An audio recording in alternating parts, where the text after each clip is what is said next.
Son las 8:40 y tal como habíamos anunciado, está con nosotros el fiscal superior Rafael Vela Barba, que es el coordinador de los casos de lavado de activos. Tenemos temas de fondo que hablaremos, naturalmente Karelim López, Perú Libre y Odebrecht, pero antes conversemos con algo que se ha planteado recientemente, que es una conversación que se le atribuye haber tenido con el por entonces ministro de Defensa, el señor Carrasco. Cuéntenos, por favor, por qué es que acudió usted al despacho de ese ministro. Buenos días, Mabel. Buenos días, señor Carvalho. Buenos días, bien, señor Villarreal. ¿Cómo está? Bueno, se tratan de reuniones de trabajo, señor Carvalho, que son habituales dentro de la función de coordinación. Entonces, ha sido una reunión que se llevó a cabo en el mes de enero, a principios del mes de enero, y fue requerida por el ministro de ese momento, el señor Carrasco, para tocar el tema de la interdicción del dinero transfronterizo. Entonces se pidió la autorización a la Fiscalía de la Nación. La Fiscalía de la Nación autorizó esa reunión de trabajo que se llevó a cabo también con el gabinete de asesores del ministro Carrasco. Y luego de eso ya no volvimos a ser convocados, ¿no? De hecho, creo que el ministro Carrasco también dejó de ser ministro en ese momento y bueno, ya no hubo ninguna respuesta porque lo que seguía dentro del desarrollo de esa reunión de trabajo era convocar también a la Unidad de Inteligencia Financiera, a la Policía Nacional, que son con quienes nosotros hacemos esos operativos de interdicción, que a raíz de la pandemia del COVID-19 se suspendieron por completo. Entonces, la Marina de Guerra del Perú, por ejemplo, participa activamente en la interdicción dentro de los lugares en los que la policía no puede participar por obvias razones, por ejemplo, los ríos, el mar, ¿no? Y esa era la coordinación que se tenía que hacer, pero quedó, como le digo, en solamente una reunión de trabajo que posteriormente ya no llegó a materializarse en ninguna otra iniciativa.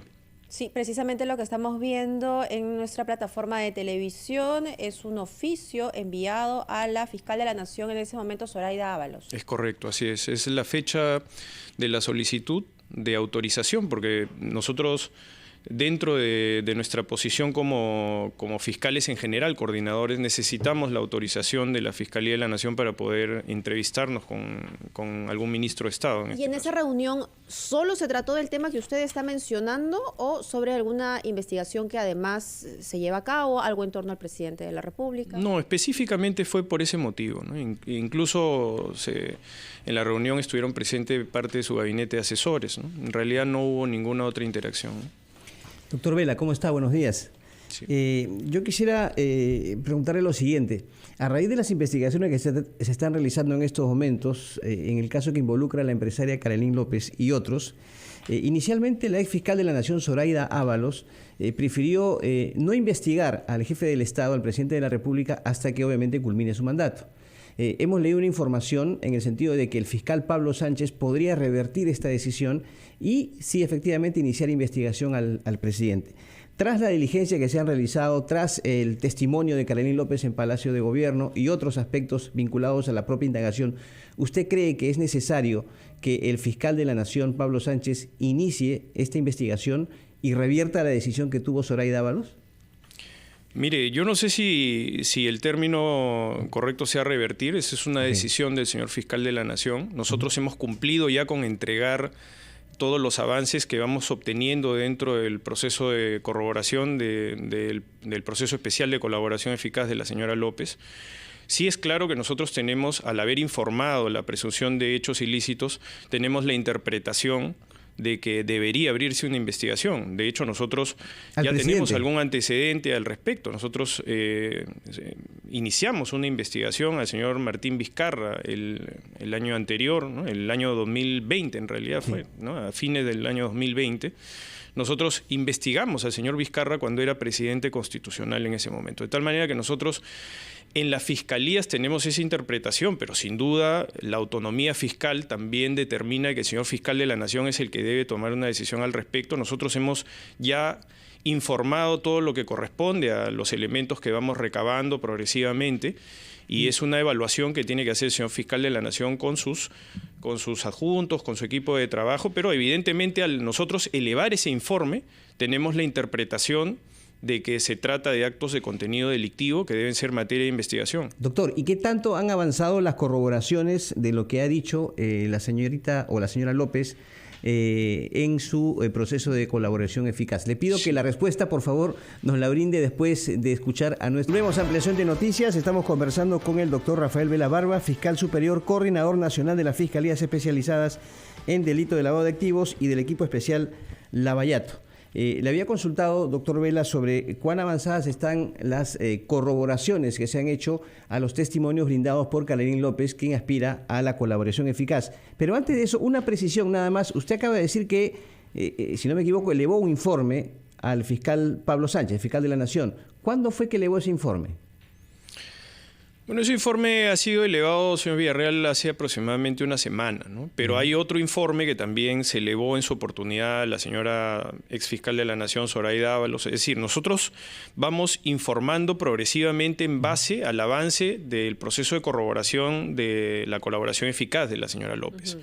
Entonces, en la medida que vamos acumulando elementos, los vamos informando también progresivamente a la Fiscalía de la Nación, porque nosotros no podemos investigar a personas aforadas, es decir, personas que tienen la prerrogativa constitucional de ser investigados por el señor fiscal de la Nación, en su momento por la señora fiscal de la Nación.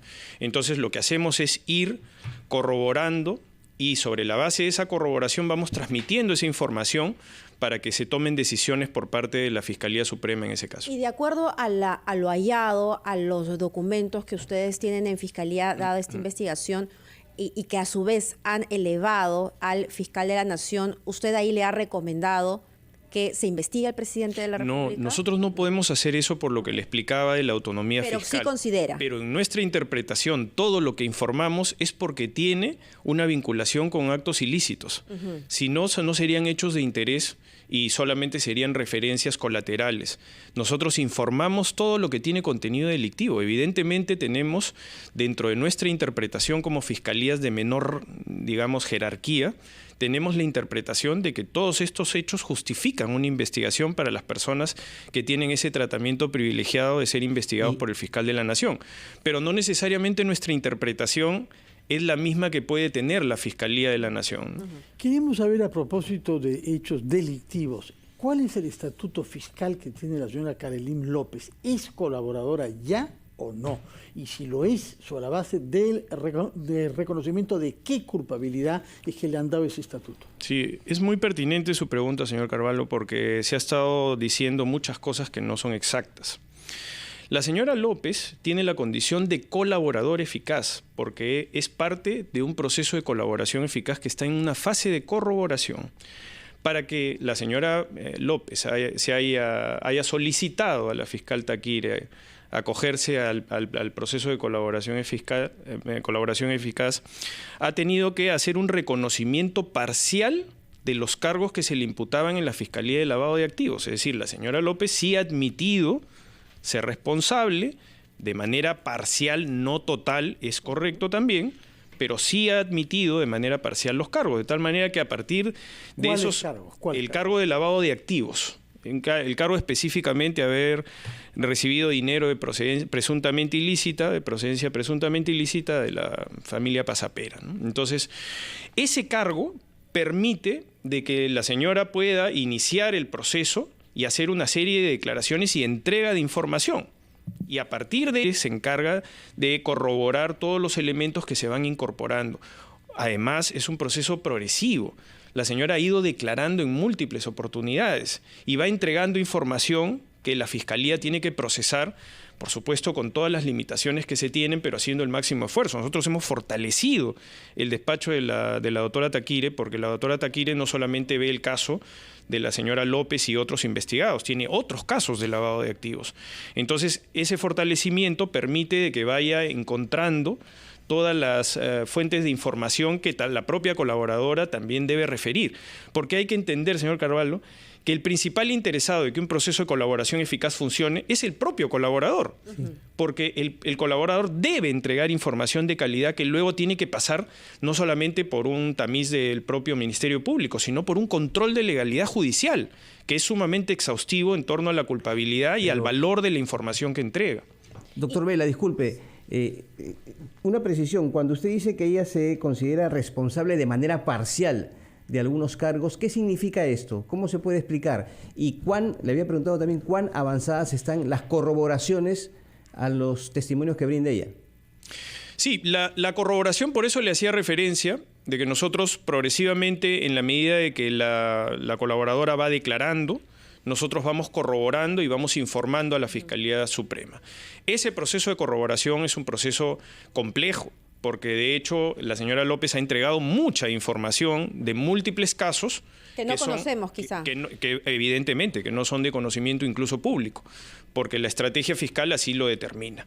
Ahora, la señora López ya levantó su reserva de identidad, por eso es que podemos hablar con amplitud de que se trata del estatus jurídico de ser colaborador eficaz, porque no existe en el derecho la figura del aspirante a colaborador eficaz.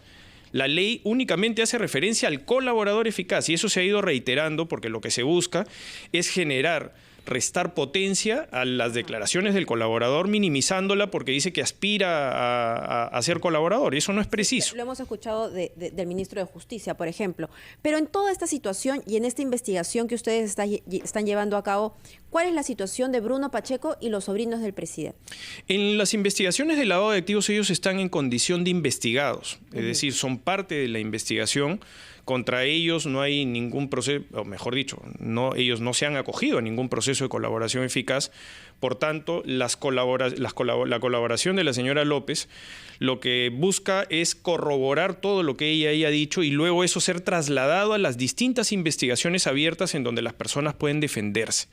El estatus de ellos es que en el caso del lavado de activos son investigados y por supuesto tienen todo el derecho de defenderse, han presentado defensa. Esas personas vinculadas con las declaraciones de Caroline López. En el caso del lavado de activos, algunos integrantes de la familia Pasapera, el señor Samir Villaverde, está el señor Bruno Pacheco, la propia señora López, familiares de la señora López, es decir... Y los sobrinos. Y los sobrinos también. Y por eso es que hacía referencia el señor Villarreal a lo que usted preguntaba, porque los cargos que se imputan en lavado de activos son más amplios.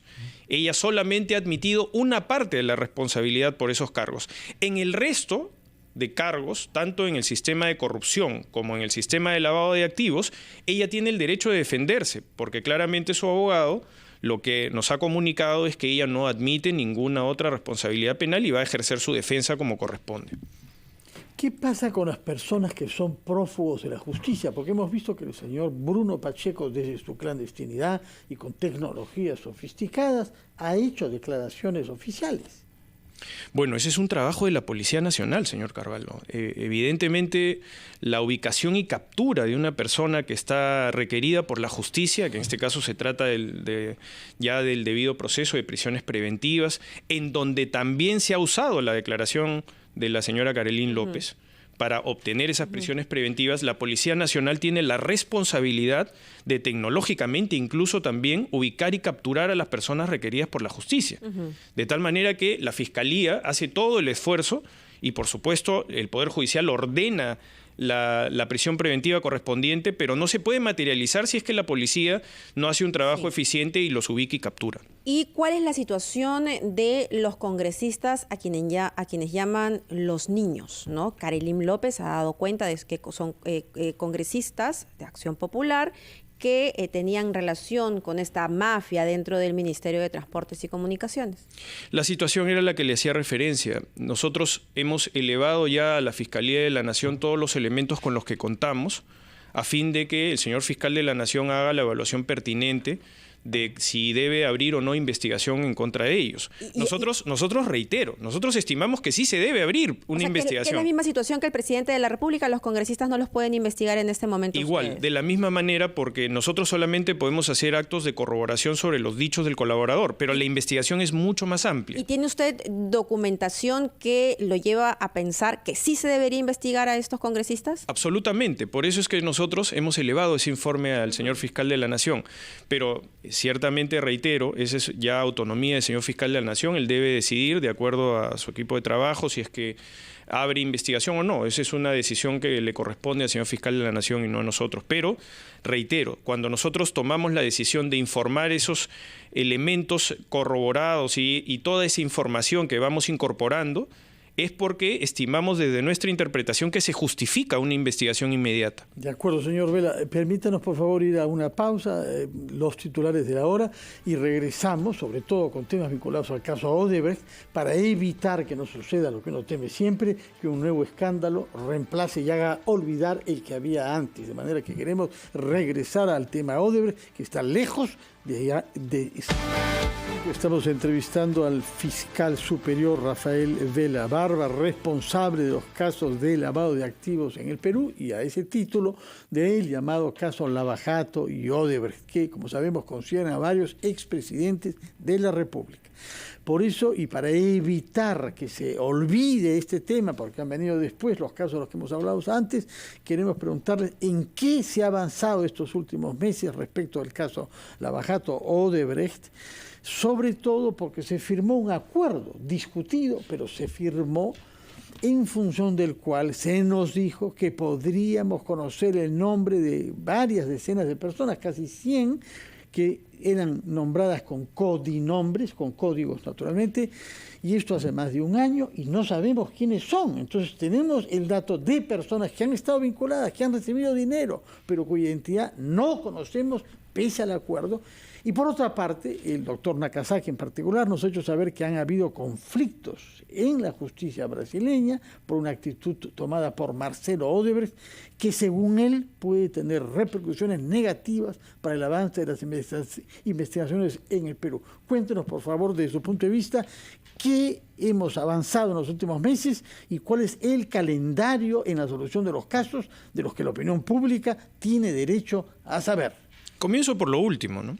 Bueno, el doctor Nakazaki tiene defensas activas, ¿no?, dentro de los procesos de investigación y de los juicios orales incluso que se van a promover en determinado momento. Él tiene, por supuesto, una lectura particular de estos acontecimientos, pero nosotros objetivamente lo que podemos informar es que el señor Marcelo Odebrecht acaba de formular una amplia declaración en el caso Gasoducto del Sur. Ha declarado ampliamente a las autoridades peruanas dentro del cumplimiento también de las reglas del acuerdo de colaboración eficaz.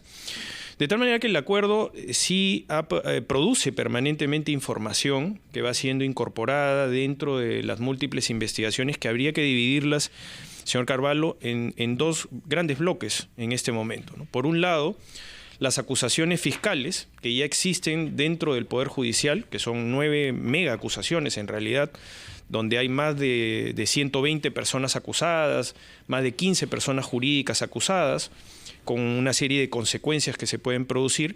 Y por otro lado, los casos que están todavía en etapa de investigación preparatoria, la mayor parte, algunos pocos en investigación preliminar. El acuerdo de colaboración eficaz sigue rindiendo sus frutos, sus productos. En general, hay algunas cuestiones que han sido, sí, afectadas a partir de la pandemia del COVID-19, que es esencialmente el proceso de colaboración con otros países, como es el caso de Brasil, ¿no?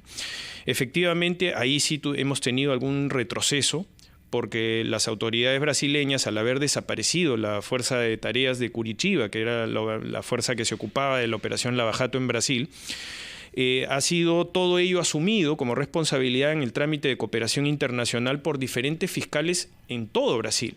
Entonces ahora estamos experimentando un cierto desorden porque nos programan diligencias en Sao Paulo, en Río de Janeiro, en Fortaleza, en Bahía, lo que antes se concentraba siempre en la ciudad de Curitiba.